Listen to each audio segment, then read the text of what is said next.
আমি সংক্ষিপ্ত সময়ে যে বিষয়টি কথা বলবো তা হচ্ছে ইসলামী পরিবার গঠনে করণীয় কি। এটা একটা বিষয়, এই বিষয়ে আমরা আলোচনা করার চেষ্টা করব ইনশাআল্লাহ। তবে এই বিষয়ে কথা বলার পূর্বে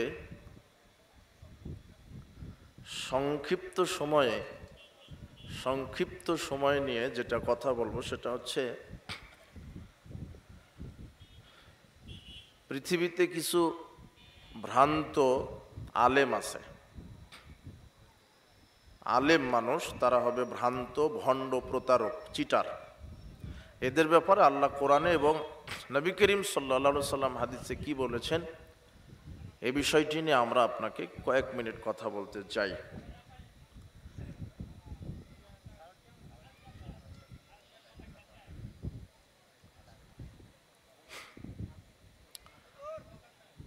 কোরআনে কারিমে আল্লাহ সুবহানাহু ওয়া তাআলা বলছেন, ইয়া আইয়ুহাল্লাযীনা আমানু লিমা তাকুলুনা মা লা তাফআলুন। হে বিশ্বাসীগণ, তোমরা এমন কথা কেন বলো যা নিজেরাই করো না? এমন কথা কেন বলো, এমন বক্তৃতা কেন দাও যে নিজেরাই সেটা কর্মে বাস্তবায়ন করো না?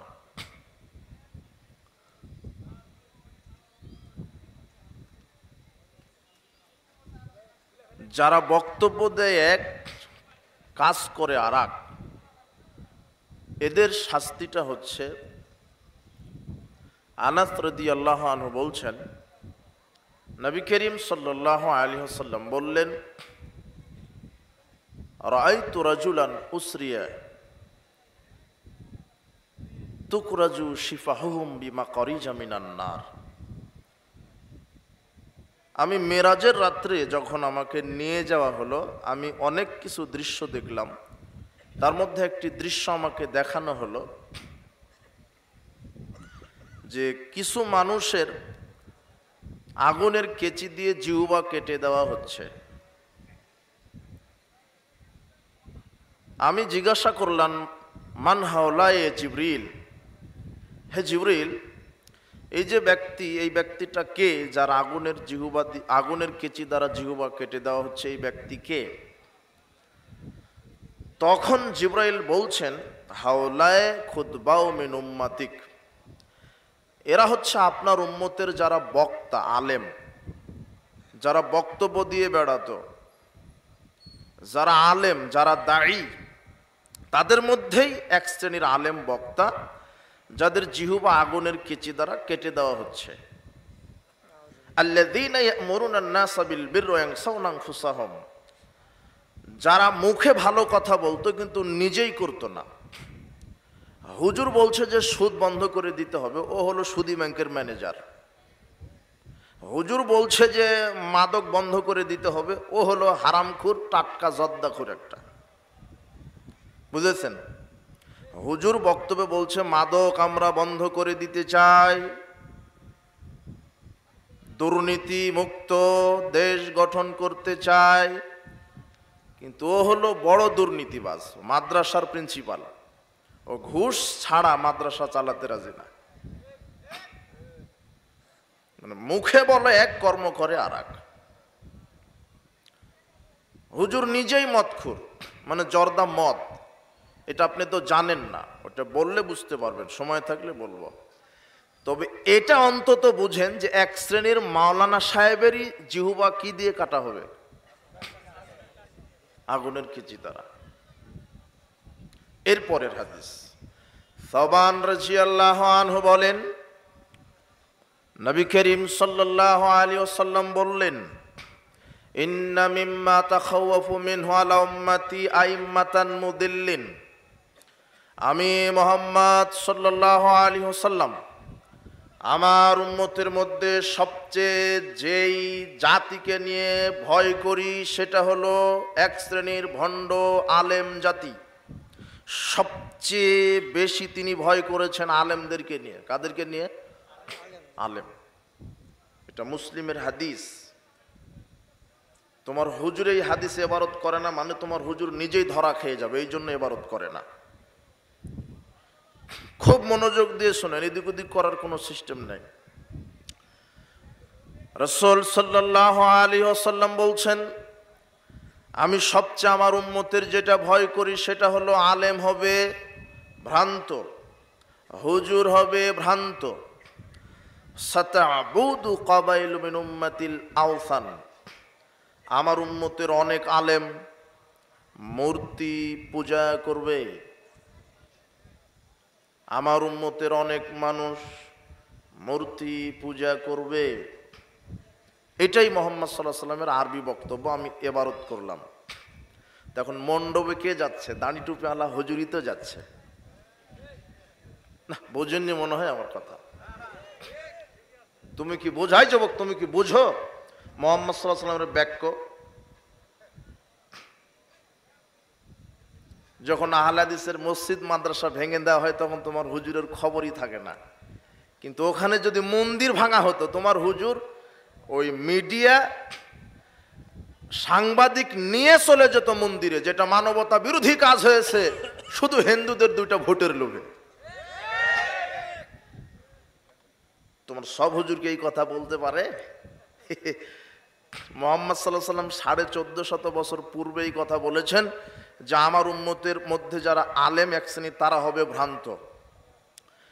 সাতাবুদু, তারা ইবাদত করবে, কাবাইলু মিন উম্মাতিল আওসান, মূর্তি পূজকদের সাথে।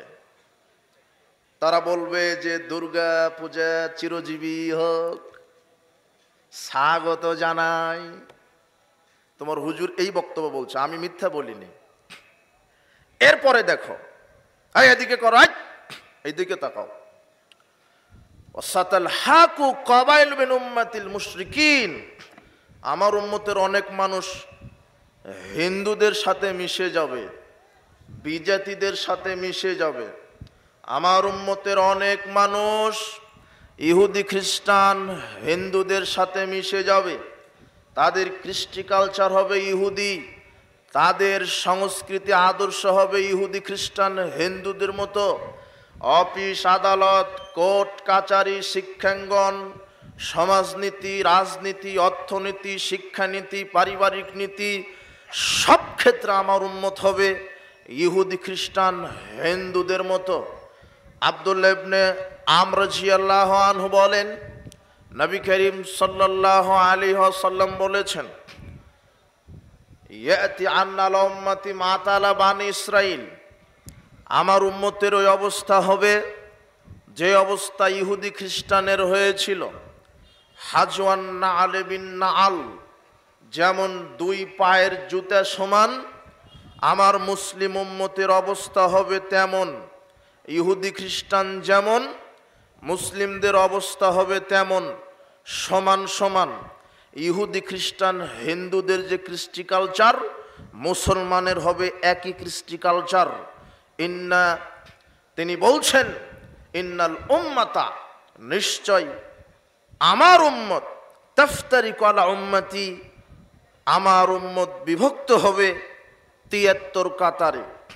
কুল্লুহুম ফিন্নার, প্রত্যেকটা কাতার জাহান্নামে যাবে। ইল্লা মিল্লাতান ওয়াহিদাতান, এক কাতার জান্নাতে যাবে।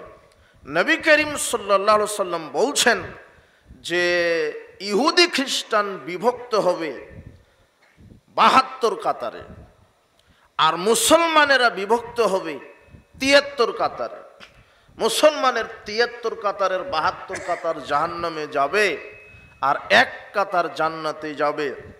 তখন সাহাবীগণ বলছেন, মানহুম ইয়া রাসূলুল্লাহ, ইয়া রাসূলুল্লাহ, সেই এক কাতার কারা যারা জান্নাতে যাচ্ছে?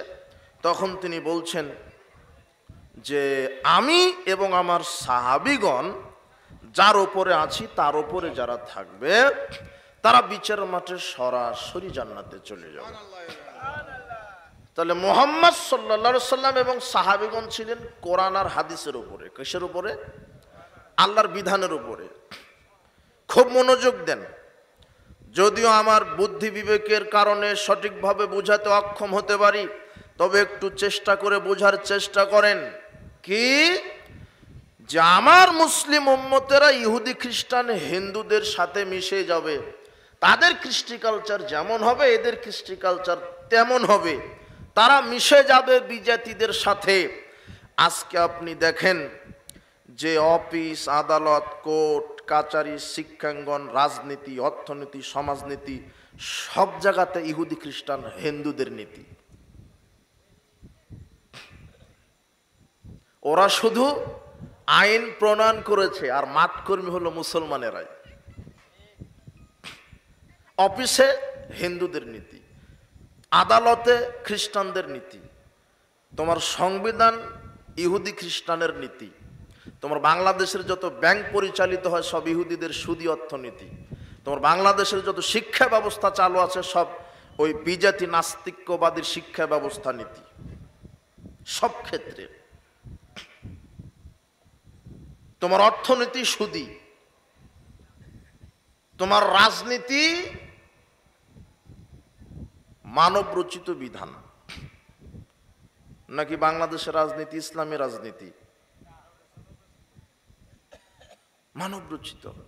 আর মানব রচিত মতবাদী হচ্ছে কি? সেটা হলো ক্যাপিটালিজম, ন্যাশনালিজম, ডেমোক্রেসি, মানে গণতন্ত্র। আপনার নেতা নির্বাচিত হচ্ছে গণতান্ত্রিক পদ্ধতিতে, অথচ গণতন্ত্রের আবিষ্কারক হচ্ছে জনকই বলা হয় আব্রাহাম লিঙ্কন, খ্রিস্টান মানুষ। অথচ আমার অর্থনীতি সমাজনীতি রাজনীতি সব চলবে আল্লাহর বিধানে। কার বিধানে? আল্লাহর বিধানে। তিনি বলছেন যে আমার উম্মত ইহুদি খ্রিস্টান হিন্দুদের সাথে মিশে যাবে। সব ক্ষেত্রে আপনি দেখেন মুসলমান তাদের নীতি মানে, মুসলমানের কোনো নীতি নাই, শিক্ষা ব্যবস্থাতে নাই, রাজনৈতিক ব্যবস্থাতে নাই, অর্থনীতি ব্যবস্থাতে নাই, সামাজিক ব্যবস্থাতে নাই। যদি থাকে তাহলে দেখান। সব ক্ষেত্রে কাদের বিধান আছে? ইহুদি খ্রিস্টানের। আর যারা মানছে তারা কেউ কোনো হিন্দু নয়, সব মুসলমান। যারা এদেশে ব্যাংক পরিচালনা করে, হুজুর হোক আর হাজি হোক গাজী হোক, সেও মুসলমান, অথচ সুদী অর্থনীতি। যারা রাজনীতি করছে তারা গণতান্ত্রিক পদ্ধতিতে রাজনীতিতে নেমেছে, অথচ রাজনীতি হলো খ্রিস্টানদের তৈরি করা এই গণতন্ত্র পদ্ধতি। গণতন্ত্র আর ইসলাম, আমি ইসলাম মানে কতটুকুন কি বুঝেছি? ধর্ম মানে শুধু সালাত সিয়াম হজ জাকাত বুঝেছি? জি না, ধর্ম মানে সালাত সিয়াম হজ জাকাত শুধু নয়। ইসলাম মানে সালাত সিয়াম হজ জাকাত শুধু নয়। ইসলাম মানে আল্লাহর দিন, মানে একজন মানুষ তার জন্ম থেকে মৃত্যু পর্যন্ত যা কিছু করবে সেখানে আল্লাহর বিধান অনুযায়ী করবে, এর নাম হলো ইসলাম, এর নাম হলো দিন। কিন্তু আমি শুধু বুঝেছি যে ইসলাম দিন মানে সালাত সিয়াম তসবিহ তাহলিল করা আর কোরআন মাজিদ তেলাওয়াত করা, হজ মৌসুমে হজ করা, রমাদানে সিয়াম পালন করা। জি না, আল্লাহ বলছেন ইয়া আইয়ুহাল্লাযিনা আমানু উদখুলু ফিস সিলমি কাফা, হে বিশ্বাসীগণ তুমি ইসলামের মধ্যে, তোমরা ইসলামের মধ্যে প্রবেশ করে পরিপূর্ণভাবে। পরিপূর্ণভাবে ইসলামের মধ্যে আল্লাহ প্রবেশ করতে বলছেন, এটা হলো দিন। ইন্নাদ দীনা ইনদাল্লাহিল ইসলাম, আল্লাহর নিকটে সবচেয়ে মনোনীত নির্বাচিত দিন জীবন বিধান হলো ইসলাম। ওয়া মা ইয়াবতাগি গায়রাল ইসলামি দীনান ফালা ইউকবালা মিনহু ওয়া হুয়া ফিল আখিরাতি মিনাল খাসিরিন। যারা ইসলামকে বাদ দিয়ে অন্য কোনো মতবাদে রাজনীতি অর্থনীতি সমাজনীতি সব কিছু চালাবে, ইসলামকে বাদ দিয়ে তারা বিচার মাঠে জাহান্নামীদের অন্তর্ভুক্ত হবে। এই কথা আল্লাহর বক্তব্য। ইসলামকে বাদ দিয়ে যদি অর্থনীতি সমাজনীতি রাজনীতি সংবিধান আইন বিধান মানুষের তৈরি করা মতবাদে আপনি চালান, তাহলে আল্লাহ বলছেন তার থাকার জায়গা পরকালে জাহান্নাম। তার থাকার জায়গা কি? তাহলে তোমার হুজুর তোমার নেতার বিচারের মাঠে কি হবে? তোমার নেতা তোমার হুজুর মনে করেছে যে হজ মৌসুমে শুধু হজ করব মক্কাতে আর মসজিদে সালাত আদায় করব, শত শত মসজিদ নির্মাণ করব, এমনিতেই জান্নাত। জান্নাত কি পড়ে আছে নাকি? সব ক্ষেত্রে আল্লাহর বিধান। আল্লাহ একটা সিস্টেম দিয়ে দিয়েছেন, আপনি কি করবেন সেখানে আল্লাহর বিধান আছে। এমন একটা কাজ নাই যেটা আপনি করবেন অথচ আল্লাহ বিধান দেননি, এরকম কাজ আপনি দেখাতে পারবেন না। আপনি কি করতে চাচ্ছেন? আপনি করেন কি 24 ঘন্টায়? আপনি কি করেন? আপনি কি কৃষক? তো আপনি তো জমি চাষ করবেন, তখন আল্লাহ বলছেন যে কোনো কিছু ভালো কিছু করার পূর্বেই বিসমিল্লাহ বলো। কথা বুঝেননি মনে হয়? তাহলে ওখানে আল্লাহর বিধান। আপনি জুতা পায়ে দিবেন, আল্লাহ বলছেন এই বিসমিল্লাহ বলে ডান পাটা ঢুকিয়ে দাও, এরপরে বাম পা পরিধান করো। খোলার সময়তে বাম পা আগে খোলো, ডান পা পরে খোলো। আপনি যে জুতা পায়ে দিবেন এখানেও কার বিধান? আল্লাহর। পোশাক গায়ে দিবেন, আল্লাহ বলছেন এই ডান হাতল আগে ঢুকে দাও, এরপরে দোয়া বলো আলহামদুলিল্লাহিল্লাযী কাসানি হাযা ওয়া রাযাকানি মিন গায়রি হাওলিন ওয়ালা কুওয়া। এটা পোশাক গায়ে দেওয়ার দোয়া। আপনি ঘুমাতে যাবেন, বলো আল্লাহুম্মা বিসমিকা আমুতু ওয়া আহইয়া। ঘুম থেকে উঠবেন, আলহামদুলিল্লাহিল্লাযী আহইয়ানা বা'দা মা আমাতানা ওয়া ইলাইহিন নুশুর।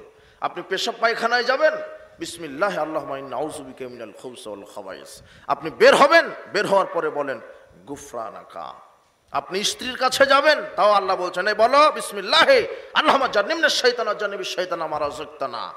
আপনি সালাত আদায় করবেন, তখন আল্লাহ বলছেন এই নিয়ত করো, আগে ওযু করে নাও সুন্দরভাবে, এরপরে সালাতের নিয়ত করো, এরপরে দুই হাত কান বরাবর, কাঁধ বরাবর, ঘাড় বরাবর উঠিয়ে তাকবীর তাহরিমা দিয়ে বুকের উপরে হাত বাঁধো, এরপরে সানা পড়ো, এরপরে সূরা ফাতিহা পাঠ করো, অন্য একটি সূরা পড়ো, এরপরে তাকবীর দিয়ে রুকুতে যাও, সেখানে সুবহান রাব্বিয়াল আযীম বলো অন্তত একবার, যত পারো তত বলো ইমাম রুকু থেকে উঠা আগ পর্যন্ত। এরপরে সামি আল্লাহু লিমান হামিদা বলো, এরপরে বলো আল্লাহুম্মা রাব্বানা ওয়া লাকাল হামদ হামদান কাসীরান তাইয়্যিবান মুবারাকান ফিহি। এরপরে আবার তাকবীর দিয়ে সিজদায় যাও, সুবহান রাব্বিয়াল আলা অন্তত একবার বলা ওয়াজিব। এরপরে উঠো আল্লাহুম্মা গফিরলি ওয়ারহামনি ওয়াজবুরনি ওয়াহদিনি ওয়াআফিনি ওয়ারযুকনি, আবার সিজদা দাও, এরপরে উঠো বৈঠক করো, তাশাহুদ পড়ো, দরুদ পড়ো, এরপরে সালাম ফিরিয়ে দাও, আসসালামু আলাইকুম রহমতুল্লাহ, আসসালামু আলাইকুম রহমতুল্লাহ। সিয়াম রাখবে, শুবে সাদিকের আগে সাহারি খাও, সূর্য ডোবার সাথে সাথে ইফতার করো, ফায়সামূলক কাজ করো না, মাপ ওজনে কম দিও না, জেনা ব্যভিচার করো না, তাহলে সিয়াম হবে না। হজ করবে, আপনার মিকাত থেকে ইহরাম বাঁধো, এরপরে তামাত্তু করলে কি করো, মক্কাতে গিয়ে আগে কাবা ঘরটা তওয়াফ করে নাও, সাফা মারওয়া সাই করো, এরপরে 9 তারিখে আরাফার মাঠে যাও, এরপরে 10 তারিখে আসো মুজদালিফায় আসো, এরপরে মিনায় যাও, এরপরে কুরবানি করো, মাথা মুন্ডন করো, এরপরে পাথর নিক্ষেপ করো। যা কিছু করবেন সেখানে কে বিধান দিয়ে দিয়েছেন? আল্লাহ। কি করতে চাচ্ছেন আপনি? সেখানে আল্লাহর বিধান। কি করতে চাচ্ছেন? এখন আপনি শিক্ষানীতি প্রণয়ন করবেন, আল্লাহ বলছেন ইকরা বিসমি রাব্বিকাল্লাযী খালাক, আল্লাহর নামে পড়ো, মানে সিলেবাসই হবে কোরআন হাদিস। কথা বুঝেননি মনে হয়? আপনার সিলেবাস হবে কি? কোরআন হাদিস। আর এখন আপনি ক্লাস 1 থেকে মাস্টার্স পর্যন্ত কোরআন হাদিস নেই। দেখান কোথায় আছে কোরআন হাদিস? তোমার শিক্ষা ব্যবস্থা তৈরি করেছে kindergarten, play group, nursery group, যেখানে এক একটা নাস্তিক তৈরির ফ্যাক্টরি এক একটা। বলছে যে আমার ছেলেটা ক্লাস নার্সারিতে দিয়েছি, 3 বছর বয়স, ইংরেজিতে কথা বলতে পারে। হুজুর আমার ছেলেটা 4 বছর হয়নি, কম্পিউটারের সব ফাংশন জানে। হুজুর আমার ছেলেটা 6 বছর বয়স, মোবাইলের সব ফাংশন জানে। হুজুর আমার ছেলেটা এইবারেই বিসিএস ক্যাডার হলো। আমার ছেলেটা সচিব। আমার মেয়েটা ঢাকা বিশ্ববিদ্যালয়ে পড়ে। হুজুর আমার ছেলেটা ইঞ্জিনিয়ার। সব জানে, শুধু জানাজার দোয়া জানে না, শুধু সূরা ফাতিহাটাই শিখেনি। এক বদ্দা পানি দিলে অজুই জানে না, ও সব জানে। তোমার শিক্ষা ব্যবস্থা এরকম। ও কিন্ডারগার্টেন আমি বন্ধ করতে নিষেধ করিনি, প্লে গ্রুপ, নার্সারি বন্ধ হবে না, প্রাইমারি, হাই স্কুল, কলেজ বন্ধ হবে না, ওটাই থাকবে, বাগান ওটাই, কিন্তু গাছ পরিবর্তন করে সেখানে ইসলাম, আকীদা, তাওহীদ, শিরক, বিদআত বিমুক্ত আকীদা, মানহাজ, পরকাল, রিসালাত, তাওহীদ ভিত্তিক শিক্ষা ব্যবস্থা কায়েম করলেই চুরি, সুদ, ঘুষ, দুর্নীতি বন্ধ হয়ে যাবে ইনশাআল্লাহ। কথা বুঝেছেন? ওটাই থাকবে, বাগানটা ঠিক থাকবে, কিন্তু গাছ পরিবর্তন করে দিতে হবে। শিক্ষার কারিকুলাম, সিলেবাসটা চেঞ্জ করে দিতে হবে। ওখানে কোরআন সুন্নাহটা প্রতিষ্ঠা করতে হবে, তাহলেই দেশ শান্তি পাবে। কিন্তু এই নাস্তিক্য শিক্ষা ব্যবস্থা যতদিন কায়েম থাকবে, কলেজ বিশ্ববিদ্যালয়গুলি থেকে বের হবে বড় বড় সন্ত্রাস, দুর্নীতিবাজ। এখন যার ডিগ্রি যত বড়, তার চুরি করার ধান্দাও তত বড়। মেম্বার একটা স্বাক্ষর দিলে 5-10 লক্ষ টাকা চুরি করতে পারে, চেয়ারম্যান একটা স্বাক্ষর দিলে 2 কোটি চুরি করতে পারে, এমপি একটা স্বাক্ষর দিলে 500 কোটি চুরি করতে পারে। আরে তাই তো পিয়ন 400 কোটি টাকার মালিক। তুমি বুঝো না? এখন চোর ডাকাত তৈরি হয় স্কুল কলেজ থেকে, যে যত বড় ইঞ্জিনিয়ার সে তত বড় জানোয়ার, যে যত বড় ডাকাত সে তত বড় বাটপার, যে যত বড় ডাক্তার সে তত বড় বাটপার। ও ডাক্তার তৈরি করেছেন আপনার ছেলেকে, ইঞ্জিনিয়ার তৈরি করেছেন, লন্ডনে পড়ান, ক্লাস 1-এ যখন পড়ে 6টা প্রাইভেট, ক্লাস 10-এ যখন পড়ে প্রত্যেকটা সাবজেক্টে প্রাইভেট, বিশ্ববিদ্যালয়ে চান্স নিতে হবে প্রত্যেকটা সাবজেক্টে 2 বার করে প্রাইভেট, সব ঠিক আছে, লন্ডনে পড়েছে, ইঞ্জিনিয়ার ডাক্তার হয়ে চলে এসেছে। ও ইঞ্জিনিয়ার হয়ে বাংলাদেশে এসেছে মানেই রড সিমেন্ট খোয়া আপনার বালি ইট সব চুরি করার ধান্দাতে ইঞ্জিনিয়ারই শিখেছে। সরকার বলে দিয়েছে যে ওই যে রাজশাহী থেকে দেলোয়াবাড়ি পর্যন্ত রাস্তা করতে হবে 5,000 কোটি টাকা বাজেট। এই জানোয়ার নামের ইঞ্জিনিয়ার 3,000 কোটি টাকা খাইছে, 2,000 কোটি টাকার কাজ করে দিয়েছে। তাই তো আপনার রাস্তা 10 বছর যাওয়ার কথা 2 বছর যায় না। আর এমবিবিএস যে ডাক্তার, যে যত বড় ডাক্তার সবচেয়ে বড় বাটপাড়ো সিটার। এই ছেলে তুমি তোমার বাপকে নিয়ে গেছো ডাক্তারের কাছে, শুধু বলেছো আব্বার মাথা ব্যথা ঘুমায় না, 10টা পরীক্ষা দিয়েছে। কয়টা? 10টা। 10 দুগুণ 20,000, শুধু পরীক্ষাতেই 20,000। এরপরে প্রেসক্রিপশন করতে বসেছে তোমার ডাক্তার, লিখেছে ওই ওষুধ ওই কোম্পানি, ভালোভাবে জানে যে তোমার বাপের কোন ওষুধে ভালো হবে। এমবিবিএস ডাক্তার কোন কোম্পানির ওষুধ ভালো, কিন্তু ওই কোম্পানি লিখবে না, লিখবে ওই কোম্পানির ওষুধ যেই কোম্পানি তাকে ঘুষ দিয়েছে। এটা হলো বাটপার। এটা তৈরি করেছেন আপনি।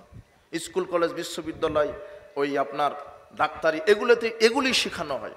তাই বলে আপনার ছেলেকে ইঞ্জিনিয়ার হতে নিষেধ করিনি, ডাক্তার হতে নিষেধ করিনি, সচিব হতে নিষেধ করিনি, এমপি মন্ত্রী হতে নিষেধ করিনি। আপনার ছেলে ডাক্তার এমপি মন্ত্রী হবে, তবে শিক্ষা সিলেবাস কারিকুলাম থাকবে কোরআন হাদিস। যে যত বেশি কোরআন জানবে সে হবে একটা প্রাইমারির হেডমাস্টার, যদি কোরআন না জানে তার হেডমাস্টার হওয়ার যোগ্যতা নেই। এটা হবে সংবিধান। কথা বুঝেননি মনে হয়? কলেজের প্রিন্সিপাল হবে যে কোরআনের হাফেজ, যদি কোরআনের হাফেজ না থাকে তাহলে সে প্রিন্সিপাল হবে না। বিশ্ববিদ্যালয়ের ভিসি হবে মুফতি সাহেব, যদি মুফতি না হয় তাহলে সে বিশ্ববিদ্যালয়ের ভিসি হবে না। এটা হবে সংবিধান। তাহলে কি হবে? কলেজ বিশ্ববিদ্যালয়গুলি থেকে চোর ডাকাত তৈরি হবে না, চোর ডাকাত তৈরি হবে না। আপনার ছেলে মেয়েকে কি শিক্ষা দিচ্ছেন, কি শিক্ষা দিচ্ছেন তাকে সব জানে আপনার ছেলে। এদেশের আইনজীবী আছে, সচিব আছে, বিসিএস ক্যাডার আছে, ও সব জানে। আকাশ তত্ত্ব, জমিন তত্ত্ব, ফিজিক্স, কেমিস্ট্রি, বায়োলজি, ম্যাথ সব জানে, শুধু জানে না কি এই কোরআন। কেন? ওকে জানানো হয়নি। ওর দোষ না, ওর শিক্ষা কারিকুলামের দোষ ছিল, ও তাই ও শিখতে পারেনি। ওর পিতামাতার দোষ ছিল, সঠিকটা শিক্ষা দিতে পারেনি। এক মাঝি আর পণ্ডিত, মাঝে মাঝে গল্পটা বলি, নদী পার হচ্ছে। পণ্ডিত মাঝিকে বলছেন, মাঝি তুমি কি দর্শন জানো? তখন মাঝি বলছে, কি বলেন স্যার, দর্শন এটা তো বড় লোকদের খাবার, আমরা তো দেখিনি, খাইওনি। বলছে সর্বনাশ, দর্শন এটা তো খাওয়ার জিনিস না, এটা জানার জিনিস, এলেম বিদ্যা অর্জনের জিনিস। তো তুমি দর্শনই জানো না, তোমার জীবন তো চারানায় বৃথা হয়ে গেল। এরপরে বলছে, মাঝি মশাই ভূগোল জানো? তো বলছে যে ভূগোল এটা তো বড় লোকদের খাবার। কি বলছেন পণ্ডিত মশাই, শরম দিচ্ছেন কেন? এটা আমরা গরিব মানুষ, ভূগোল এত দামি খাবার পাবো কোথায়? তো বলছে তো এটা তো খাওয়ার জিনিস না, এটা তো শিখার জিনিস, তোমার জীবন তো আটা নাই বৃথা। এরপরে পণ্ডিত মশাই বলছেন যে তুমি কি ইতিহাস জানো? এইবারে মাঝি মশাই বলছে, হ্যাঁ পণ্ডিত মশাই এবারে আপনি ঠিক বলেছেন, ইতিহাস এটা নতুন লাগছে, কিন্তু আমি ছোটবেলায় বাপের সাথে পাতিহাস খেয়েছি, ইতিহাস খাইনি। তখন পণ্ডিত মশাই বলছে, সর্বনাশ, তোমার জীবন তো 12 আনাই বৃথা। এইভাবে গল্প করতে করতে আকাশে মেঘমেঘ, থমথমে ভাব, ঝড় বৃষ্টি, তখন নৌকাটা এরকম করতে লেগেছে। মানে নৌকা ডুবে যাবে এখন। তখন মাঝি মশাই বলছে, পণ্ডিত মশাই, তো যাই হোক, আপনি কি সাঁতার জানেন? তখন পণ্ডিত বলছে, না আমি তো সাঁতার জানি না। তখন মাঝি বলছেন, আমি না হয় ইতিহাস পাতিহাস না জানার কারণে 12 আনা জীবন বৃথা, 4 আনা তো আছে, কিন্তু এখন যদি নৌকা, তো আপনার ছেলে ইঞ্জিনিয়ার হয়ে কি করলো? তো সূরা ফাতিহাই জানে না, ওর জীবন তো 16 আনাই বৃথা। আপনার ছেলে ডাক্তারি পড়িয়ে কি করলেন? আপনার মেয়েকে মাস্টার্স পাস করে কি করলেন? আপনার মেয়েটা পোশাক গায়ে দিতে জানে না, জুতা পরতে জানে না। আপনার মেয়েটা যে ছেলেকে শিক্ষা দিবে সেটাই জানে না। মাস্টার ডিগ্রি পাস করার পরে আপনার মেয়ে আপনার সন্তানকে শিখিয়ে দিচ্ছে, আব্বু ওই যে মামা বিদায় নিচ্ছে, বলো টাটা বাই বাই। অথচ এটা ইহুদি খ্রিস্টান হিন্দুদের নীতি। আপনার স্ত্রী যদি কোরআন হাদিস জানা হতো, তখন আপনার স্ত্রী আপনার ছেলেকে বলতো, আব্বু ওই যে মামা চলে যাচ্ছে তোমার, বলো আস্তাউদিউল্লাহ দীনাকা ওয়া আমানাতাকা ওয়া খাওয়াতিমা আমালিকা ওয়া যাওয়াদাকাল্লাহু তাকওয়া ওয়া গাফারা যামবাকা ওয়া ইয়াসসারা লাকাল খায়র হাইসুমা কুনতা, এই দোয়া বলো, কত না ভালো হতো। বুঝেননি মনে হয় কথা?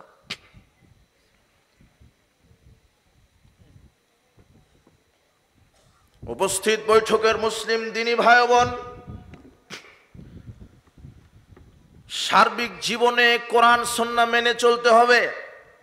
এই পয়েন্টটা স্মরণে রাখার চেষ্টা করবেন যে মা শিক্ষিত হলে পরিবার শিক্ষিত হবে, মা আদর্শ হলে পরিবার আদর্শ হবে, মা ইসলামী মন মাইন্ডের হলে পরিবার আদর্শ হবে। আমার বক্তব্য এটাই দিব। তবে একটু কথা বললাম যে ওইটা, যে আপনি মানুষ হিসেবে যা কিছু করবেন সেখানে কার বিধান দেওয়া আছে? এই যে একটু আগে জুতা পায়ে দিলেন, কার বিধানে? আপনি ভাত খাবেন, আল্লাহ বলছে ডান হাতে খাও, বিসমিল্লাহ বলে খাও, বসে খাও, এগুলো কার বিধান? এক গ্লাস পানি পান করতে বিধান লাগে, জানেন কয়টা বিধান লাগে? 5টা না, 10টা বিধান লাগে। কয়টা? 10টা বিধান। এক গ্লাস পানি পান করতেই 10টা বিধান আছে। তার গণত দেখো যুবক, তুমি গণতে থাকো। 1, স্বর্ণ রৌপ্যের পাত্রে পানি পান করা হারাম। আপনি যত বড়ই কোটিপতি হন, ধনী হন, সব স্বর্ণ রৌপ্যের, কিন্তু মুহাম্মদ সাল্লাল্লাহু আলাইহি ওয়াসাল্লাম বলছেন যে ব্যক্তি স্বর্ণ রৌপ্যে পানি পান করলো, সে যেন পেটের মধ্যে আগুন ঢুকালো। তাহলে এটাও তো বিধান, বুঝেননি মনে হয়? 2, যেই পানিটা পান করবেন সেটা পবিত্র হালাল হতে হবে। 3,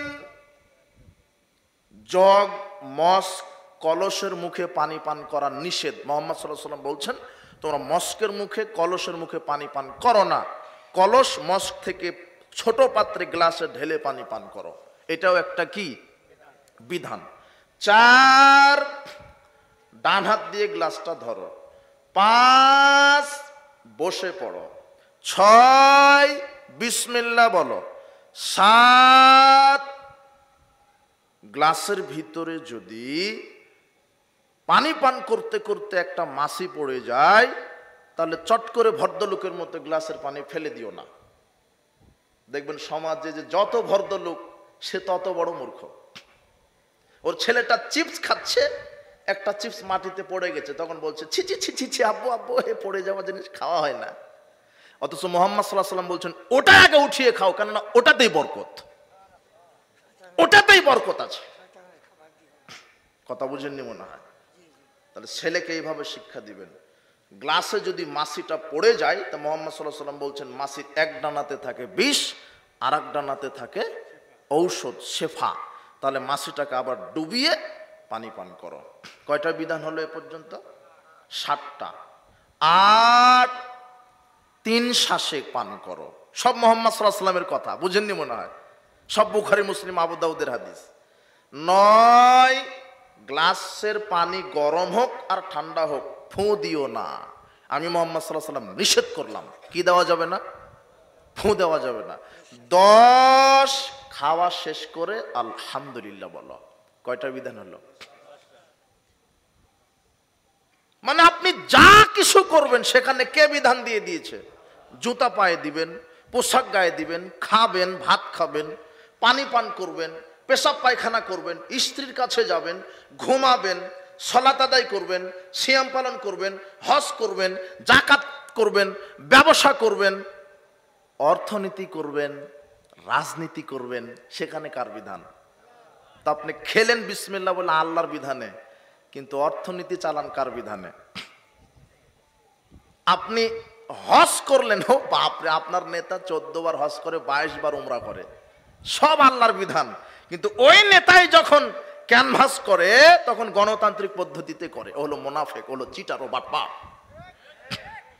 ও ইসলাম বুঝেনি, ওকে বুঝতে দেওয়া হয়নি। ও যখন রাজনীতি করে তখন সে আল্লাহর বিধানে রাজনীতি করে না। ও যখন বিচার ফয়সালা করে তখন আল্লাহর বিধানে বিচার ফয়সালা করে না। কেন? ও শুধু ইসলাম বলতে বুঝেছে হজ যাকাত আর তাসবিহ তাহলিল করা। আর এটাই বাংলাদেশের সব রাজনৈতিক দলের নেতাদের আকীদা। রাজনৈতিক দলের নেতাদের আকীদা তো আকীদা, সাধারণ জনগণের আকীদা কি? রাজনৈতিক আকীদা সেকুলারিজম, ধর্মনিরপেক্ষতাবাদ। সেকুলারিজম মানে তারা বলেইছে, অক্সফোর্ড ডিকশনারিতে বলে দিয়েছে, secularism is the belief that religion should not be allowed. Secularism এমন একটা বিশ্বাসের নাম, এখানে অনুমতি দেওয়া হবে না রাজনীতির ভিতরে ইসলাম ঢুকতে। Religion should not be allowed to come into politics. Religion মানে ধর্ম, ধর্মকে প্রবেশ করতে দিব না আমাদের রাজনীতিতে। তোমার রাজনৈতিক নেতার আকীদা এটা, প্রায় রাজনৈতিক নেতাদের আকীদা এটা, যে না, রাজনীতিতে আমরা ধর্মকে ঢুকাতে দিব না, শিক্ষানীতিতে আমরা ধর্মকে ঢুকাতে দিব না, অর্থনীতিতে রাজনীতি ঢুকাতে দিব না। তারা বক্তব্য দিয়েছে, it is merely a matter between man and God. ধর্ম মানে আল্লাহর বান্দার মধ্যে একটা নম করার বিষয়, ওটা মসজিদ মাদ্রাসা তসবিহ টিপবে, এ পর্যন্ত শেষ। কিন্তু রাজনীতিতে যদি আমরা ধর্ম ঢুকাইয়া ফেলি তাহলে তো আমরা আর জনগণের টাকা চুরি করতে পারবো না, বড় বড় মদ খেতে পারবো না। অর্থনীতিতে যদি ইসলাম ঢুকায় তাহলে তার সুদ খেতে পারবো না। এটা তোমার রাজনৈতিক নেতার চিন্তা। কেননা তোমার এমপি নির্বাচিত হতে টাকা লাগে, এমপির নমিনেশন নিতে লাগে 50 কোটি। কত? মানে সিস্টেমই উল্টা। আপনার একটা ইউনিয়নের চেয়ারম্যান হতে লাগে 1 কোটি টাকা, মানে ওই চেয়ারম্যান 1 কোটি টাকা খরচই করে 50 কোটি চুরি করার ধান্দাতে। আপনি আবার ঠিক বলছেন, আপনি তো 500 টাকাতে বিক্রি হয়ে ভোট দেন। আশ্চর্য কথা হলাম আপনার কথা। বাংলাদেশে কুরবানির সময়তে একটা ছাগলের দাম হয় 15 লক্ষ, আর ভোটের সময়তে যখন আসে তখন এই বান্দা নামক ছাগলের দাম হয় 500 টাকা। 500 টাকাতে একটা নেতাকে ভোট দিয়ে দিল, বলছে যে আমি অমুককে নেতা, অমুকের চরিত্র ফুলের মতো পবিত্র, আমি অমুককে নেতা হতে দেখতে চাই। আয় বেকুব গাধা, তুমি এমন একজনকে ভোট দিয়ে নেতা বানালে সে সালাত তো বহুদূরের কথা, ওযুই জানে না। আগামীকাল সকালে তোমার নেতাকে 1 বদনা পানি দিয়ে বলো যে একটু অজু করে দেখান তো, ও ভয়ে ডান হাত ধোয়ার আগে বাম হাত ধোবে, দেখবে ও পারবে না। তুমি একে নেতা বানিয়েছ। আর ভোট পদ্ধতি তো প্রচলিত, ভোট পদ্ধতি তো হারাম। আমি ওটা বুঝিয়ে দিব, একটু খুব মনোযোগ। আপনি যাকে নেতা নির্বাচন করছেন ও দেখেন তো আগে ও কি। আমি আকবর বিন আবেদ টাঙ্গাইল থেকে আপনার এই কি পাড়া, এটা নাড়াডাঙ্গা, বিশাল মসজিদ, বিশাল 10,000 লোকের জামাত হয়। এখন একটা ইমাম লাগবে, একেবারে সেরকম ইমাম লাগবে যাতে বক্তৃতা দিয়ে একেবারে মাঠ কাঁপিয়ে দিতে পারে, একেবারে কেরাত যেন সুন্দর হয়। এখন আপনি নিয়োগপত্র ছেড়ে দিলেন, ইমাম লাগবে অমুক জায়গাতে, 10,000 মুসল্লির ইমাম প্রয়োজন। কত হাজার? 10,000। এখন আমি চলে আসলাম, এখন আপনি আমাকে বলছেন যে আপনার ডিগ্রি তো এই, তো একটু কোরআন তেলাওয়াত শোনান তো। শোনানো হলো। আচ্ছা, আপনি কি কোনো পাপে বা সরকার বিরোধী কাজে জড়িত? মানে ভাইবা হচ্ছে এখন, কথা বুঝেননি মনে হয়। আপনার ছেলে মেয়ে কয়জন? ছেলে মেয়ে কি করে? স্ত্রী পর্দায় থাকে? জর্দা কি খান? দাড়ি কি ছাটেন? এগুলো হচ্ছে ভাইবা, কথা বুঝেননি মনে হয়। সব আপনি পরীক্ষা করে নেবেন। কেন? আমাকে কি নিয়োগ দিবেন? ইমাম। ইমাম মানে কি? নেতা। আমি 10,000 লোকের নেতৃত্ব দিব। কত হাজার? 10,000 লোকের নেতৃত্ব দিব। 10,000 লোকের নেতৃত্ব দিবে। এই জন্য আমাকে দেখলেন, আমার ডিগ্রি, আমার চরিত্র, আমার স্বভাব, আমার বউ পর্যন্ত চলে গেছেন আপনি, যে হুজুর বউ কি পর্দা করে? কথা বুঝেননি মনে হয়। আর বাংলাদেশে একটা এমপি নির্বাচিত হয় কত লোকের জন্য?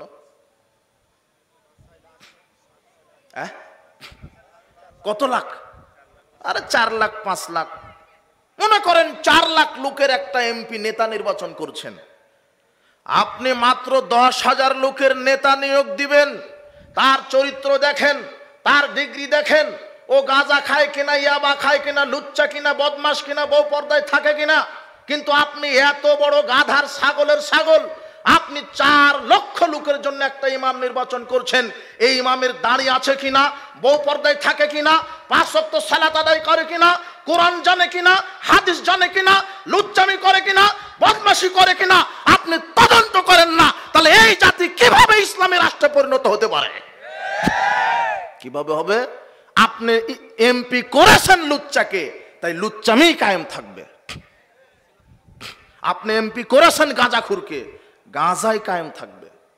আপনি এমপি করেছেন বেনামাজিকে, ওই বেনামাজি কায়েম থাকবে। বিশ্বাস করেন। আপনি ঠিক বললেও ঠিক, ওটা না বললেও ঠিক। কথা বুঝেছেন কি? আপনি কাকে নির্বাচিত করছেন? আর ভোট পদ্ধতি, আমি প্রচলিত যে ভোট পদ্ধতি, এটা আমি হারাম নাজায়েজ বললাম কেন? এটা ইসলামী নয়। ইসলাম নেতা নির্বাচন হবে সিলেকশন, আর গণতান্ত্রিক নেতা নির্বাচন হয় ইলেকশন। মানে এই ভোট পদ্ধতি, মানে ভোট যে বেশি পাবে সেই নেতা হবে। এই খুঁটিটা হলো মদিনা বিশ্ববিদ্যালয় থেকে ফারেক, খুব পণ্ডিত মানুষ, কোরআন হাদিস জানা মানুষ। এই খুঁটিটা এ হলো এমপি পদপ্রার্থী। আর এই খুঁটিটা হলো আপনার হিরো আলম। এটা কি? এটা হিরো আলম, এও এমপি পদপ্রার্থী। এখন এই মাদানী সাহেব ভোট পেয়েছে 99 জন আলেম মানুষের। এই যে সভাপতি সাহেবের মতো আলেম মানুষ এই এমপিকে কয়জন আলেম ভোট দিয়েছে? আর এই হিরো আলমকে ভোট দিয়েছে 100 জন গাঁজাখুর, ইয়াবাখুর, সিনেমাখুর, নাটকখুর, লুচ্চা যারা, এরা 100 জন ভোট দিয়েছে। বলতো ভোট পদ্ধতিতে গণতন্ত্রে এমপিকে এতদিন সংসদে এরাই বসেছিল। কথা বুঝেননি মনে হয়। এই জন্য ভোট পদ্ধতি হারাম। তোমার হুজুর যতই ক্যানভাস করুক তবুও হারাম।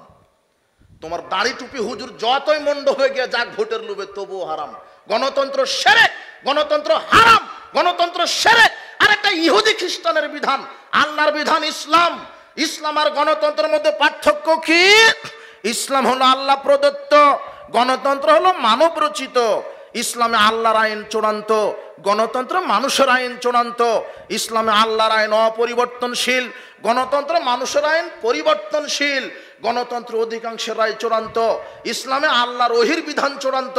আরে গণতন্ত্রে সংখ্যাগরিষ্ঠতার দোহাই দিয়ে চলে, আর ইসলাম আল্লাহর ওহির বিধানে চলে। গণতন্ত্রে সকল ক্ষমতার উৎস জনগণ, আর ইসলামের সকল ক্ষমতার উৎস আল্লাহ। গণতন্ত্রে নারী নেতৃত্ব জায়েজ, আর ইসলামের নারী নেতৃত্ব হারাম। এই যুবক, এই শোনো, তোমার দাড়ি টুপিওয়ালা হুজুর এটা মেনে নিয়েই নেমেছে যে 30% নারী নেতৃত্ব মেনে নিলে রাজনীতি করতে পারবে, না হলে পারবে না। তোমার হুজুর এটা মেনে নিয়েছে, অথচ মুহাম্মদ সাল্লাল্লাহু আলাইহি ওয়াসাল্লাম বলছেন লা ইফলিহু কওমুন ওয়ালা আমরুহুম ইমরাতান, ওই জাতি কখনোই সফল হবে না যেই জাতির একটা নেত্রী হবে মহিলা। একজন নেতা যদি মহিলা হয়, ওই দেশে শাস্তি, গজব, অভিশাপ নাজিল হয়। সে জায়গাতে নারী নেতৃত্ব হালাল হয় কি করে? নারী নেতৃত্ব হারাম। কথা বুঝেননি মনে হয়। তোমার হুজুর ক্যানভাস করছে, সামনে ডানা কাটা পরি একই টেবিলে বসে আছে।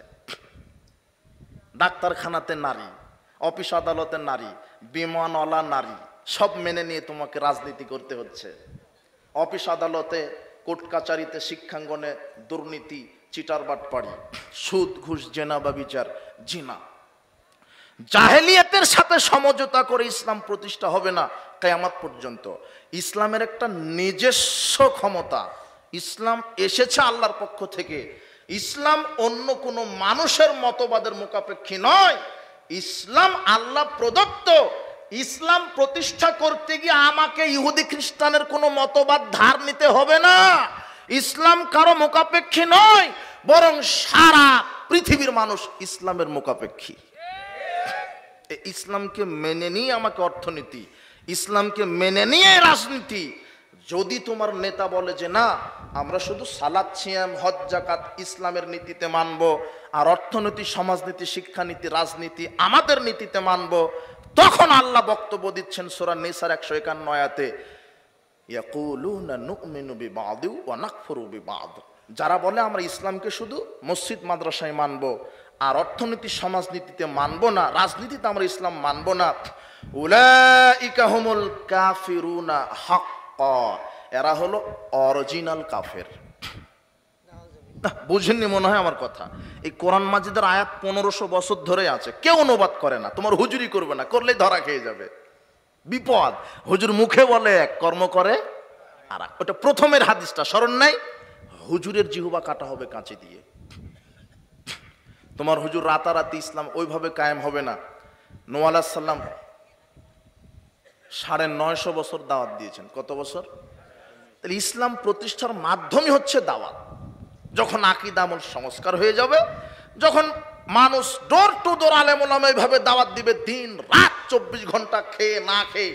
আরে সাহাবীগণ দাওয়াত দিয়েছেন গাছের ছাল বাকলা খেয়ে, সাহাবীরা দাওয়াত দিয়েছেন খেজুর খাওয়ার পরে আটি চাবিয়ে খেয়ে দাওয়াত দিয়েছেন।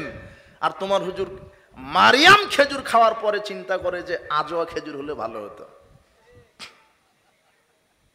এই হুজুর দিয়ে ধর্ম প্রতিষ্ঠা হবে না। সাহাবীগণের মতো ত্যাগী হতে হবে, সাহাবীগণের মতো ত্যাগী হতে হবে। বলছিলাম উপস্থিত বৈঠকের মুসলিম দিনী ভাই বোন, যে আমাকে সার্বিক জীবনে ইসলাম মেনে নিতে হবে। সার্বিক জীবনে ইসলাম না হলে বাঁচার কোনো পথ নেই, বাঁচার কোনো পথ নেই। যারা অর্ধেক মানে ইসলামী নীতিতে আর অর্ধেক মানে মানুষের তৈরি করা নীতিতে, এরা হলো অরিজিনাল কাফের। এরা কি কাফের? অরিজিনাল কাফের। সাবধান। এখন সংক্ষেপে আপনাদের সাথে প্রথমে যে বিষয়টা বলেছিলাম, যে ইসলামী বা আদর্শ পরিবার গঠনে করণীয় কি। ইসলামী পরিবার কি পরিবার? ইসলামী পরিবার। আচ্ছা আচ্ছা, ইসলামী পরিবার, ইসলামী পরিবার কি পরিবার? ইসলামী পরিবার। আর পরিবার গঠন হয় গরু ছাগল দিয়ে নাকি? কি দিয়ে? মানুষ দিয়ে। একটা নারী আর একটা পুরুষ বিবাহের মাধ্যমে কি গঠিত হয়? হ্যাঁ, পরিবার। তো যেহেতু নারী আর পুরুষের বিবাহের মাধ্যমে পরিবার গঠিত হচ্ছে, তাহলে পরিবার কি ইসলামী হতে হবে না নারী পুরুষকে ইসলামী হতে হবে? নারী পুরুষ যুবক যুবতী যদি ইসলামী হয়, তাহলে পরিবারটা কি হবে? ইসলামী। এই জন্য নবী করিম সাল্লাল্লাহু আলাইহি ওয়াসাল্লাম বলছেন যে, এইদিকে সব মনোযোগ আছেন তো? আচ্ছা, বাসার ভাই আসবে, আপনারা বক্তব্য শুনবেন ইনশাআল্লাহ। আমি 5-7-10 মিনিট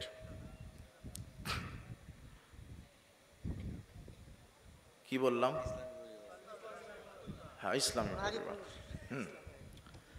রাসূল সাল্লাল্লাহু আলাইহি ওয়াসাল্লাম বলছেন, ইযা আতাকুম মান তারদাউনা খুলুকাহু ওয়া দীনাহু। রাসূল সাল্লাল্লাহু আলাইহি ওয়াসাল্লাম বলছেন, যখন কোনো নারীর বাড়িতে পুরুষের পক্ষ থেকে বিবাহের প্রস্তাব আসে, তখন নারীর অভিভাবক পুরুষের দেখবে দিনদারিতা আর চরিত্র। কি চরিত্র? যদি পুরুষের বাড়িতে নারীর পক্ষ থেকে বিবাহের প্রস্তাব আসে, তাহলে পুরুষের ছেলের বাপ মেয়ের দেখবে দিনদারিতা আর চরিত্র। বুঝেননি মনে হয়?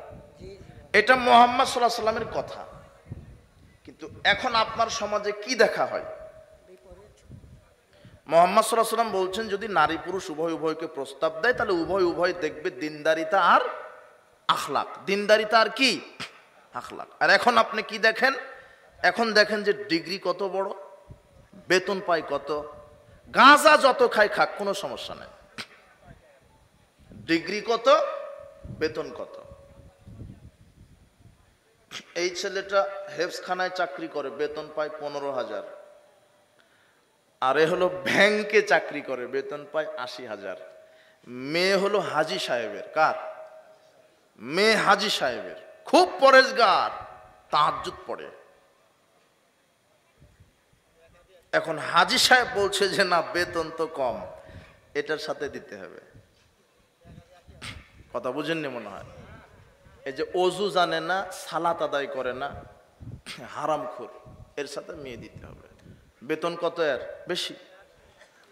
এটা হলো হাজী সাহেব। আপনি ঠিক বলছেন, আপনি তো ওরকম।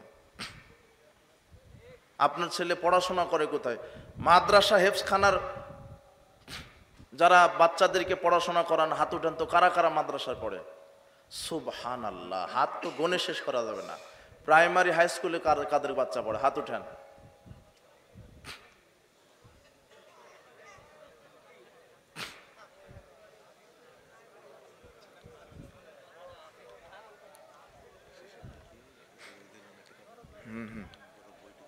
হ্যাঁ ঠিক আছে, এটা আমার মাথায় আছে।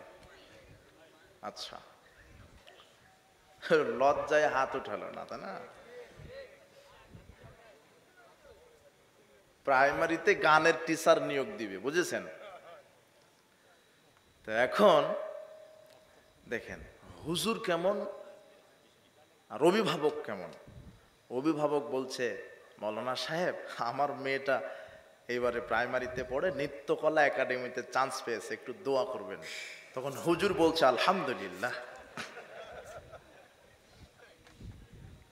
আর মেয়ের বাপ ওই প্রাইমারি হোক আর হাই স্কুল ইন্টারমিডিয়েট হোক, কলেজে সাংস্কৃতিক অনুষ্ঠান হয়, তখন কলেজের এই যে ডানা কাটা পরি সুন্দরী নারীরা, কলেজ স্টুডেন্ট ছাত্র ছাত্রীরা মঞ্চে নাচানাচি করছে, আর মঞ্চের চতুর্দিকে চেয়ার নিয়ে বসে আছে ভিআইপি পার্সন, প্রিন্সিপাল, সাধারণ শিক্ষক, সভাপতি, সেক্রেটারি, গানবাজ, নেতাও এসেছে, অমুক নেতা, তোমার দাড়ি টুপি, ও নেতাও ঢুকে গেছে ভোটের লোভে। কি করবা এখন?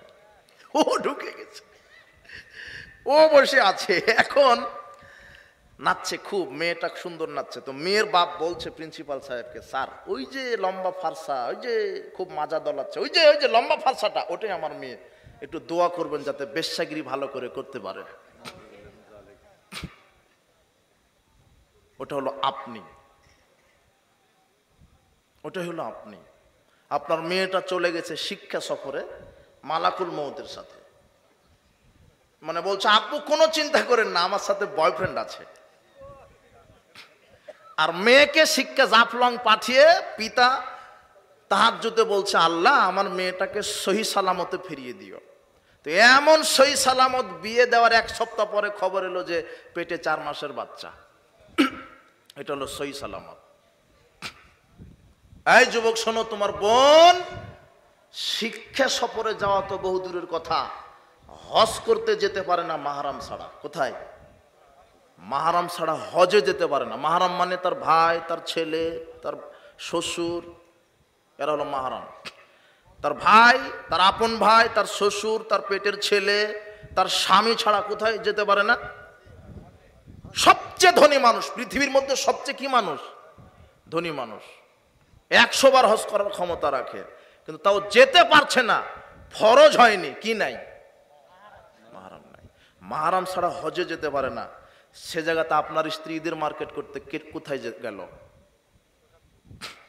সে জায়গাতে আপনার মেয়েটা মার্কেটে চলে গেছে, সে জায়গাতে আপনার মেয়েটা শিক্ষা সফরে চলে গেছে। বুঝেননি মনে হয়? তাহলে পরিবার, কুয়াং ফসাকুম আহলিকুম নারা, নিজে বাঁচো, পরিবারকে বাঁচাও। পরিবারের সালাত কায়েম রাখবেন, 5 ওয়াক্ত সালাত। ওই পরিবার ইসলামী পরিবার যেই পরিবারে 5 ওয়াক্ত সালাত আছে। কি আছে? যে ব্যক্তি 5 ওয়াক্ত সালাত আদায় করে সে মুসলিম, যে করে না সে কাফের। যে 5 ওয়াক্ত সালাত আদায় করে না, শুধু জুমার দিনে করে, এ হলো মুশরিক। যে 5 ওয়াক্ত সালাত আদায় করে না, শুধু রমাদানে করে, এ হলো মুশরিক। এ মারা গেলে এর জানাজা হবে না, এর কাফন হবে না, এর দাফন হবে না। আর বেনামাজির সাথে মেয়ে বিবাহ দেওয়া হারাম। আর বেনামাজি বাপের সম্পদের ওয়ারিশ হবে না। কেন? মুসলিম কাফের ব্যক্তির ওয়ারিশ হয় না, কাফের মুসলিম ব্যক্তির কি হয় না? ওয়ারিশ হয় না।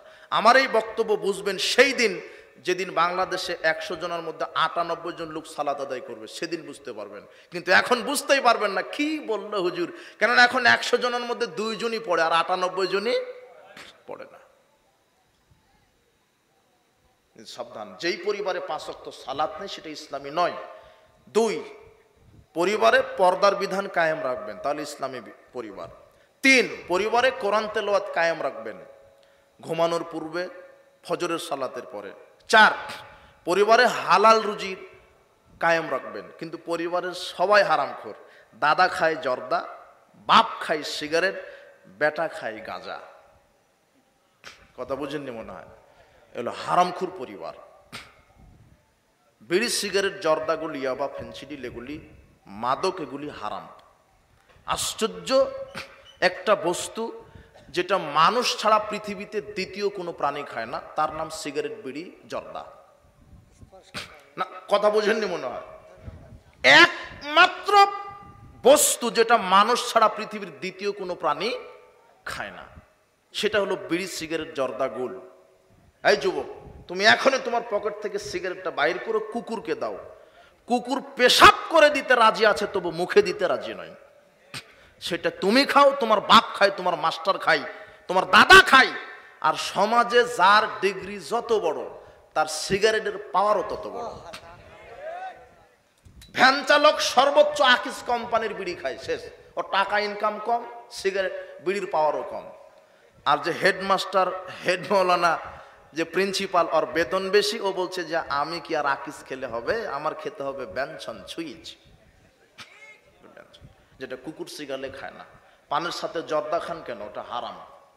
আবার তোমার হুজুরও খুব বিপদে, ও বলছে খাচ্ছে, আর বলছে মাকরু।